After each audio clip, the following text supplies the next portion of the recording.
Que bom estar aqui com vocês.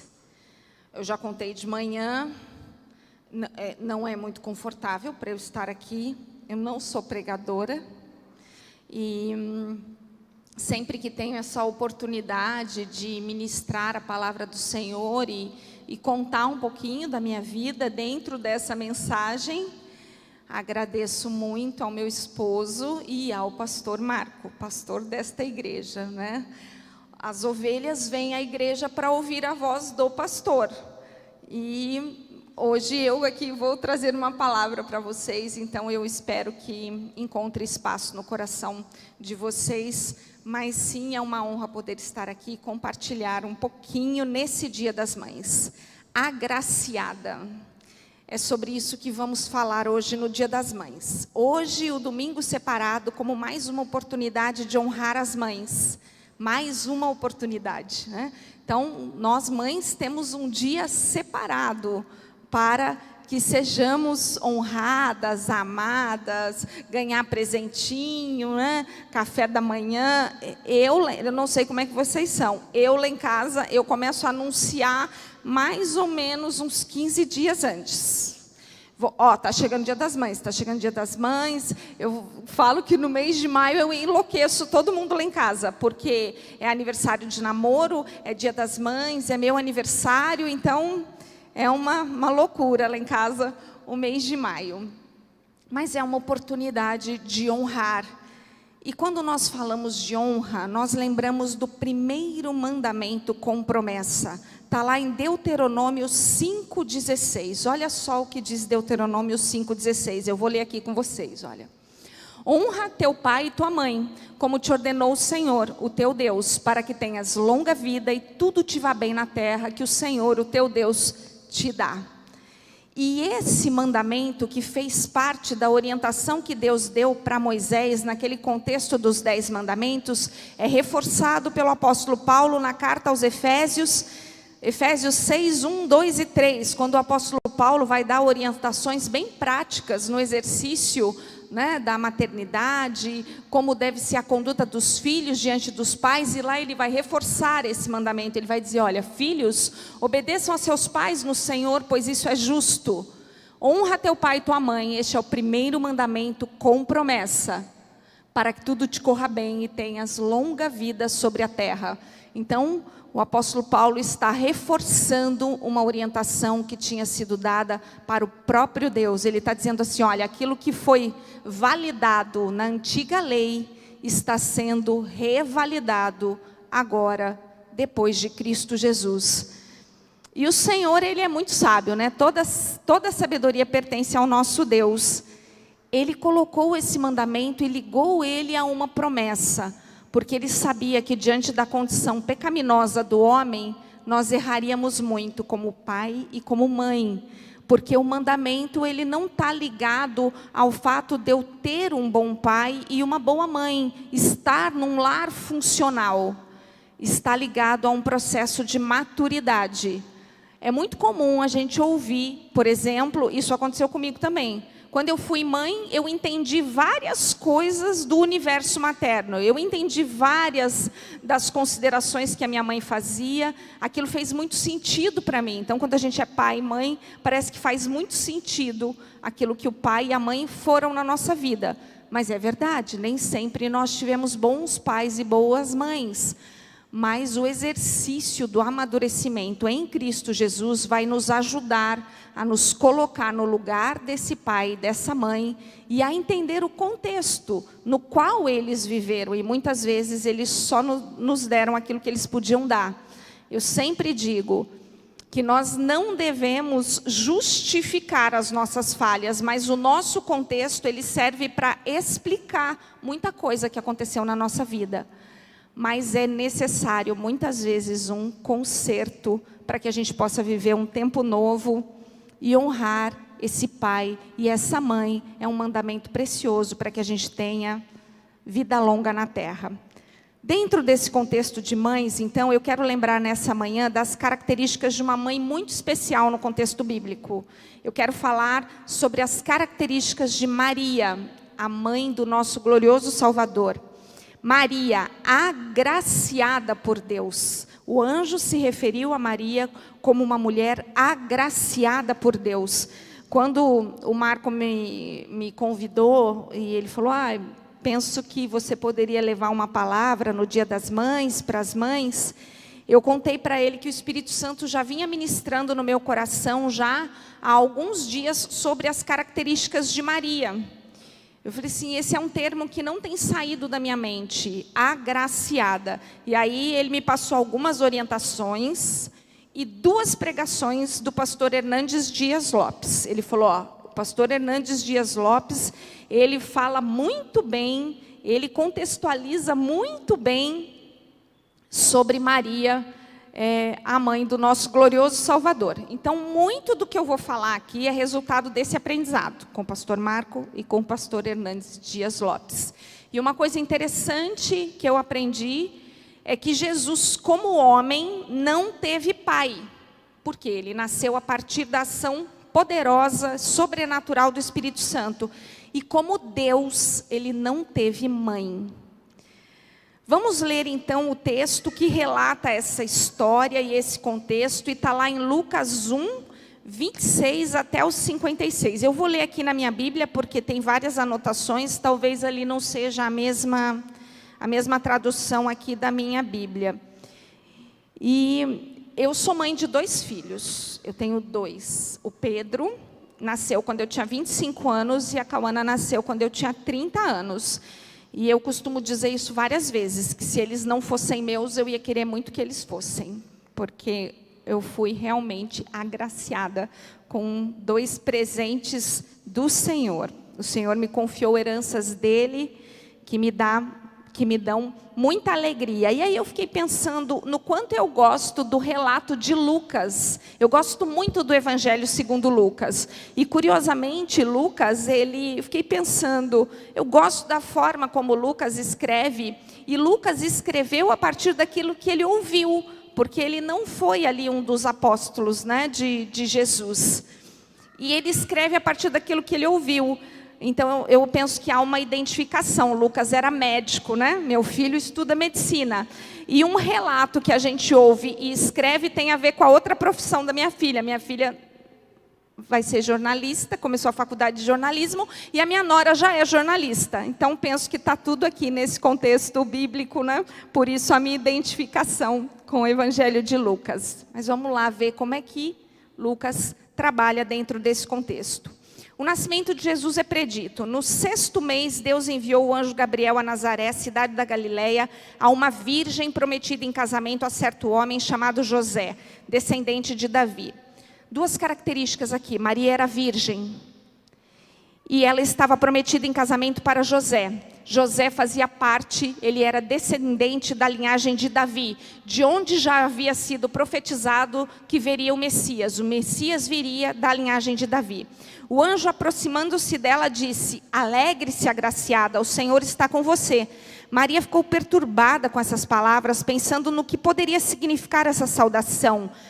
Então parece que Maria teve medo diante daquela saudação do anjo. Mas o anjo lhe disse: não tenha medo, Maria, você foi agraciada por Deus. Você ficará grávida e dará à luz um filho e lhe porá o nome de Jesus. Ele será grande, será chamado Filho do Altíssimo. O Senhor Deus lhe dará o trono de seu pai Davi, e ele reinará para sempre sobre o povo de Jacó. Seu reino jamais terá fim. Perguntou Maria ao anjo: como acontecerá se sou virgem? Então, diante daquilo que o anjo estava contando para ela, olha só, Maria já sabia que para engravidar, a gravidez era resultado do casamento e de uma relação sexual entre ela e o seu marido. E ela: eu sou virgem, como é que eu vou ficar grávida?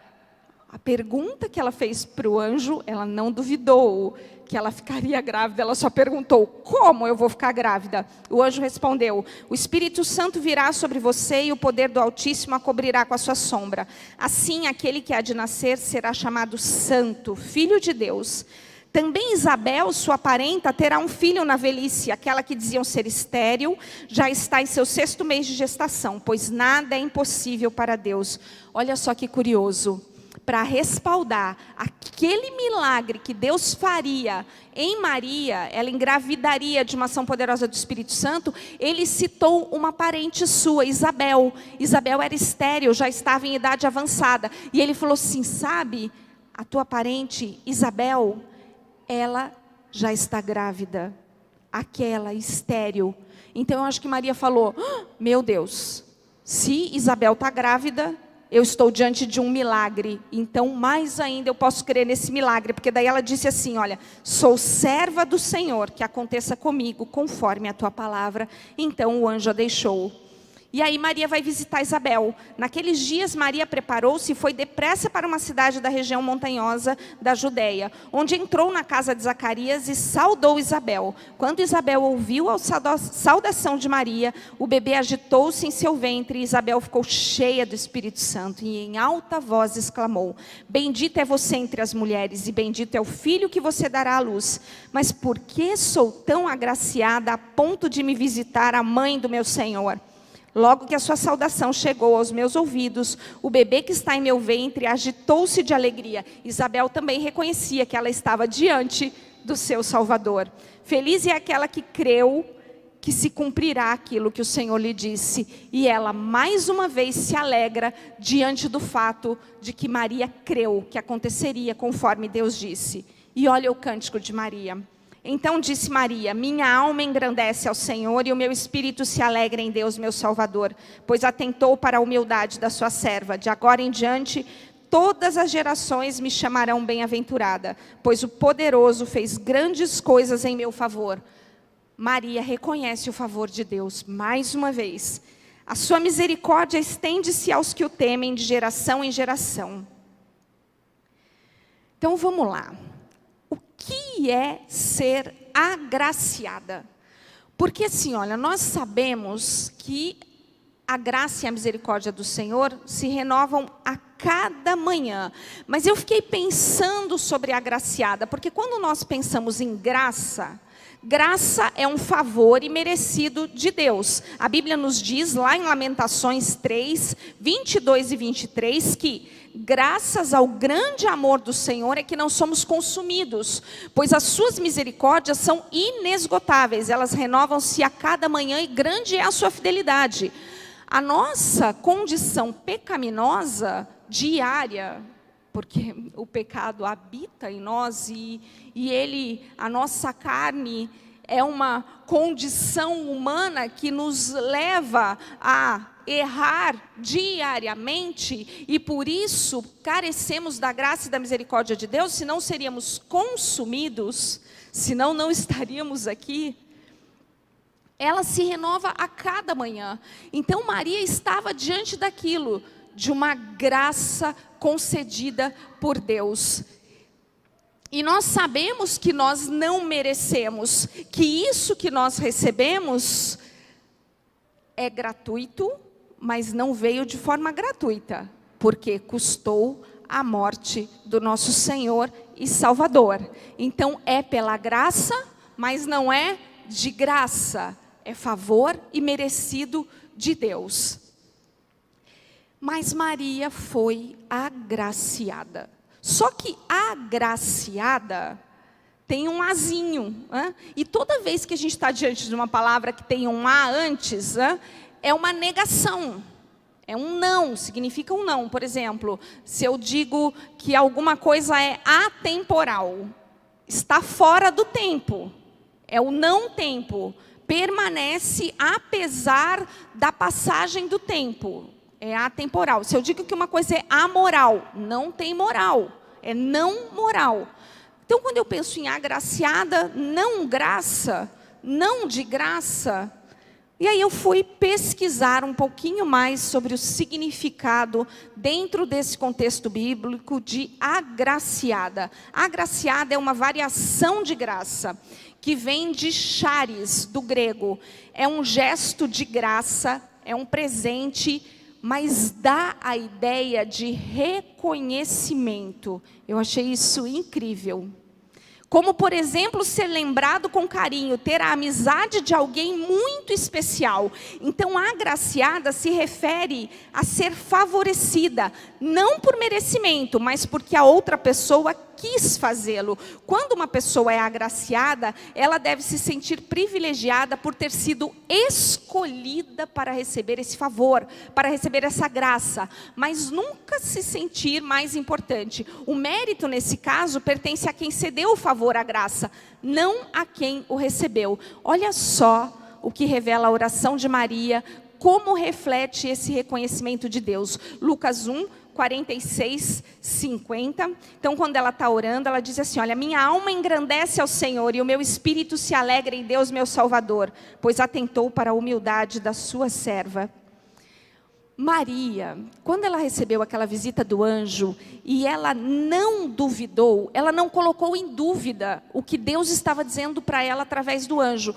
Então isso mostra que Maria, muito provavelmente, ela tinha bastante conhecimento sobre a vinda do Messias, sobre as Escrituras. Ela tinha intimidade com Deus, ela conversava com Deus, ela esperava o Messias, ela esperava o Salvador. Então, ser agraciada não é por merecimento, mas é uma atitude como se Deus olhasse para Maria, e eu creio que foi isso, e reconhecesse nela características de uma mulher que poderia cumprir com aquele propósito.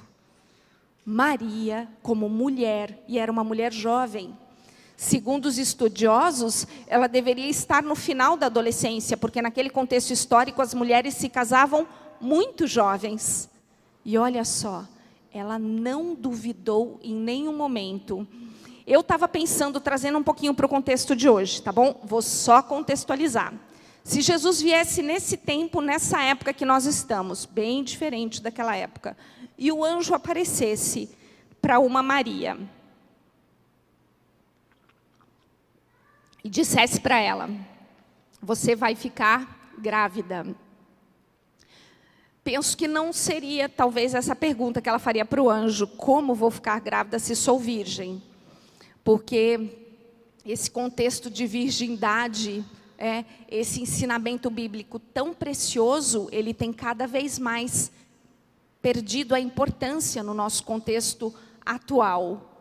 E as mulheres não entendem mais, muitas vezes, que isso seja algo tão importante na construção de um futuro casamento. Então, talvez ela perguntasse outra, hoje, diante de tudo que a gente vive já, dos avanços da medicina, eu consigo engravidar sem ter uma relação sexual. Dá para tirar o óvulo, o espermatozoide, fazer uma inseminação artificial e colocar de volta no ventre.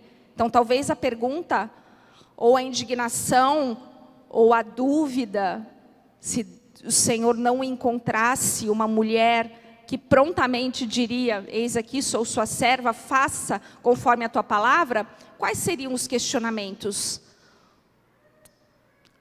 Quem é o pai? Não estou pronta para engravidar, eu tenho muitas coisas para fazer ainda. Anjo, diz lá para Deus que eu ainda nem comecei a faculdade, eu não terminei o ensino médio, eu ainda nem comecei, eu ainda vou fazer uma pós-graduação, um mestrado, um doutorado, eu vou casar, eu preciso ter um salário bom, porque como é que eu vou construir toda a educação do meu filho? Não, eu não estou pronta, não é hora de eu engravidar ainda. Por quê? Com toda a modernidade que a gente passou a viver, nós mulheres passamos a ter controle sobre o momento em que queremos engravidar, se queremos ou não. Muitas vezes deixamos de perguntar para o Senhor sobre a herança que é dele e que Ele quer nos dar. É algo que no nosso tempo tem se perdido. E curiosamente tem se perdido muitas vezes dentro da igreja. Muitas vezes nós vivemos de acordo com um modelo, uma ideologia que está aí, presente no nosso contexto geral. Então, quer dizer, o que diríamos?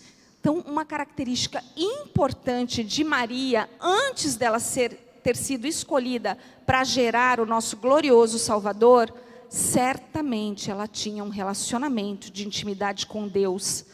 Ela ouvia as Escrituras, ela estava atenta aquilo que Deus ainda ia fazer no tempo em que ela estava ali dentro daquele contexto.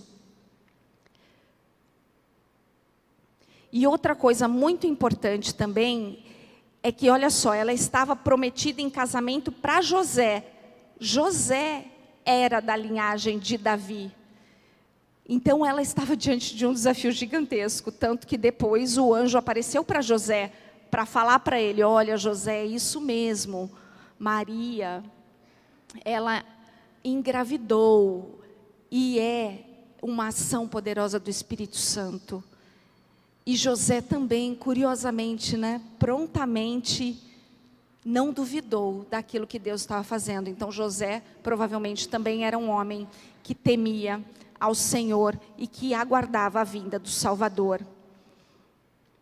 Então, quando de novo o anjo disse: alegre-se, agraciada, o Senhor está com você, e ela ficou ali com medo daquela saudação, e ela teve medo, mesmo assim, ela respondeu positivamente dentro daquele contexto. Mas o anjo ainda lhe disse, olha só, lá no 1:30-34, diz assim: não tenha medo, você foi agraciada por Deus. Ele diz de novo que ela foi agraciada por Deus.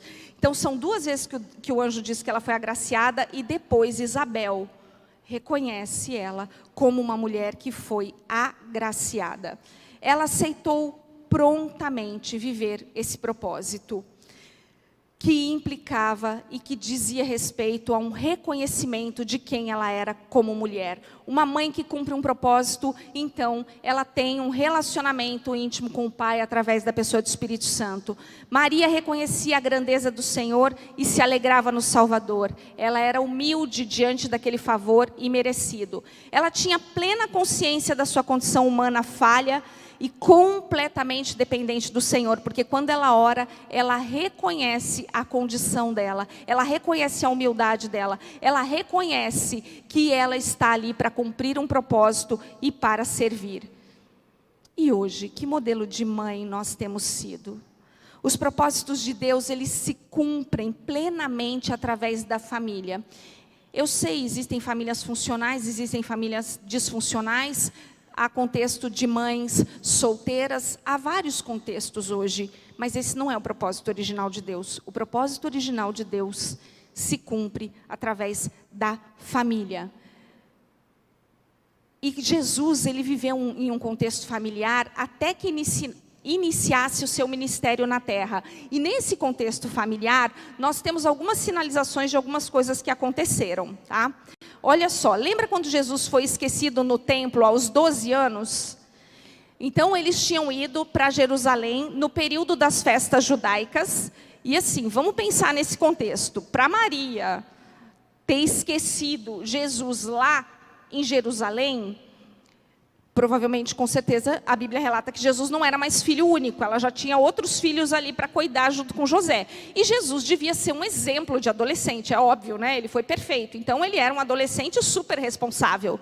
Então, Maria imaginou, não, Jesus está aqui no meio, do povo todo, está tudo certo. E aí, de repente, cadê Jesus, cadê Jesus, cadê Jesus? Voltam para Jerusalém e aí encontram ele lá no templo. E aí, com 12 anos, ele diz assim: mas você não sabe que eu estou aqui na casa do meu pai? E lá ele estava pregando, ele estava falando a palavra, ele já era um conhecedor da palavra aos 12 anos. Ali, Maria deve ter levado um susto, segundo o pastor Hernandes Dias Lopes, ela deve ter se dado conta. Meu filho, gerado de mim, como homem, ele é filho do Deus Altíssimo. Ali ela deve ter tomado aquela consciência de novo, de que ela tinha gerado o seu Salvador. E depois tem uma outra passagem muito curiosa, olha só. Então Jesus, na adolescência, sinaliza para ela que ele precisava estar completamente ligado ao Pai, que ele estava completamente ligado ao Pai. E depois, quando ele inicia o ministério dele, que virou aquele alvoroço, aquele alvoroço, milagre e multidão indo atrás de Jesus. Aí tem uma hora que Maria vai lá com os irmãos de Jesus e fala assim, fala para Jesus que a mãe dele e os irmãos dele estão aqui. Lembram desse contexto? E aí Jesus manda diga para ela que minha mãe e meus irmãos são aqueles que cumprem com a vontade de Deus. Eu ia levar um susto de novo. Por quê? Eu penso que ali, emocionalmente, Jesus estava sinalizando para Maria que a partir do momento que ele começou a cumprir o ministério dele, Maria já estava literalmente diante do Salvador. Que doído, não é mesmo? Aquele filho que ela educou, que ela acompanhou, agora ele cumpria um propósito como Deus. E aí ele precisava sinalizar. E Maria provavelmente se deu conta. Eu estou diante do meu Senhor e Salvador. Então, Jesus não foi rude com Maria, mas ele precisava sinalizar o propósito que ele estava cumprindo naquele contexto. Os filhos, eles são herança do Senhor. Eu sempre dizia assim, meus filhos são minha herança. Meus filhos são minha herança. Até que uma hora eles são presente, uma dádiva de Deus. Mas eles não são nossas heranças. Eles são heranças do Senhor. E o Senhor nos dá como presente para que a gente possa, através do exercício da maternidade, ajudá-los a cumprir um propósito que também vem do alto. Como é que a gente está lidando com essas nossas heranças? É preciso amar, é preciso renunciar, é preciso ensinar no caminho e ainda tem que lançar depois como flechas para que eles também possam cumprir propósitos do eterno. Na psicologia tem uma coisa muito interessante quando a gente estuda as fases do desenvolvimento do bebê.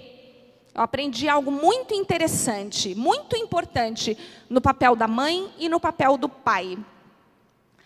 A mãe, durante a gestação, a partir do momento que ela é engravida, e aquela relação é simbiótica, ela está completamente voltada para as necessidades do bebê.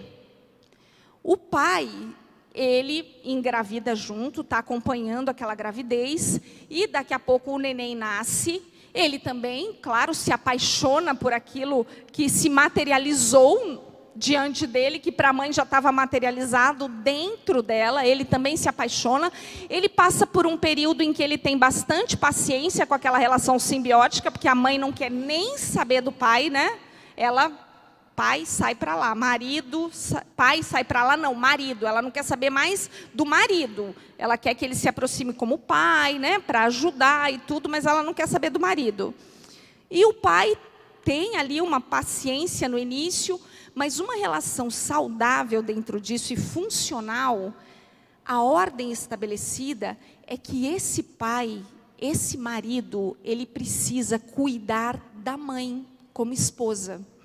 Então, num ambiente funcional, esse marido está atento às necessidades dessa esposa e dessa mãe, para que essa mãe possa seguramente cuidar desse bebê. Então, olha aí, homens, há um papel que é muito importante e fundamental naquilo que vocês fazem. Vocês dão suporte para que essa mãe possa exercer com leveza essa maternidade, porque ela precisa ser cuidada. E aí eu contei uma coisa de manhã também que eu aprendi, porque agora eu estou em outro exercício, né? Eu estou aprendendo a ser sogra, meu filho vai casar daqui a 2 meses. E uma vez eu li um texto que falava sobre a sogra, e eu achei aquilo muito interessante. Meu filho nem namorava ainda. E o texto dizia assim, que a minha mãe, por exemplo, quando eu tenho bebê, é bem assim. A mãe, quando a filha tem um bebê, ela chega para visitar o bebê e ela quer saber como está a filha. Ela quer saber como foi o parto, né? Ela pergunta da filha, em primeiro lugar. Minha filha, como é que você está?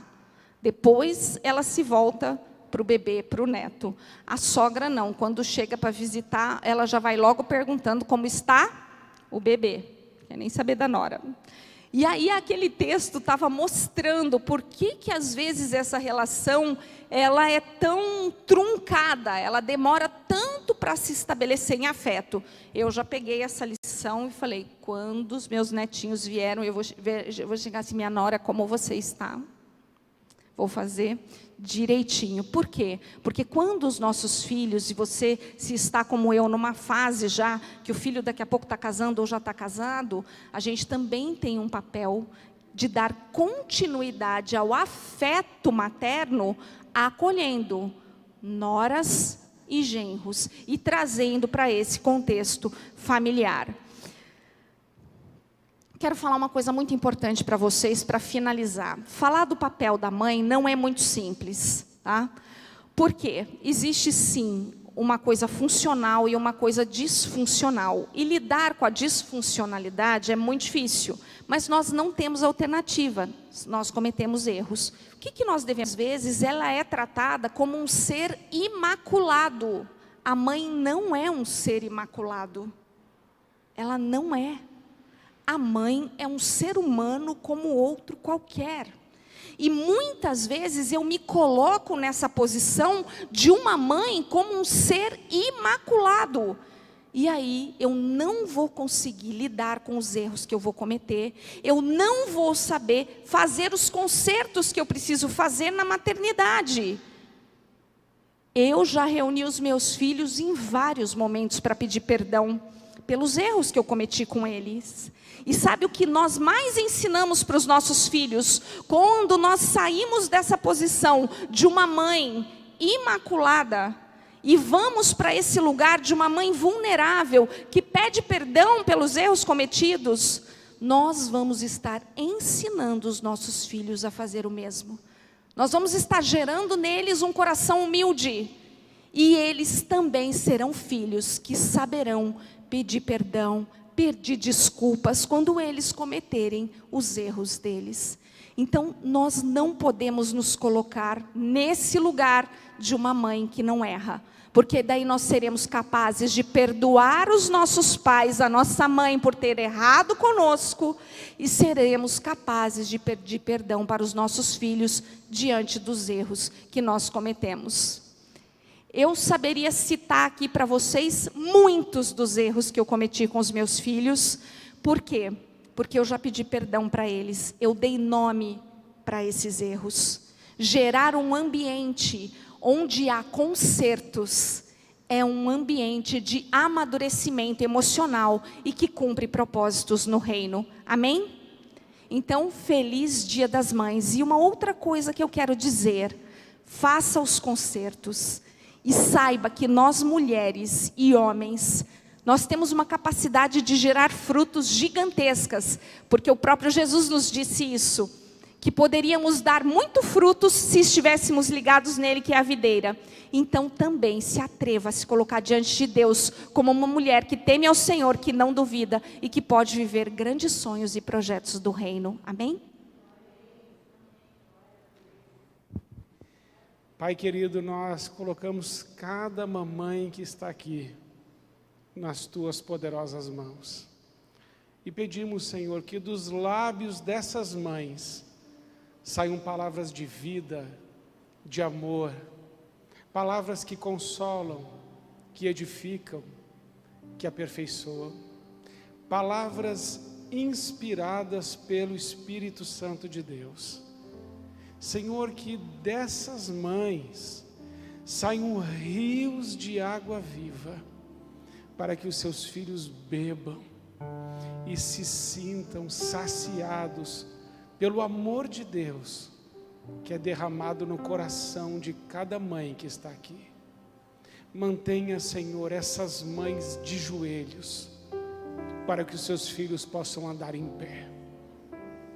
Senhor, mantenha essas mães sensíveis para ouvir a Tua voz e transmitirem dentro de casa o que está no seu coração.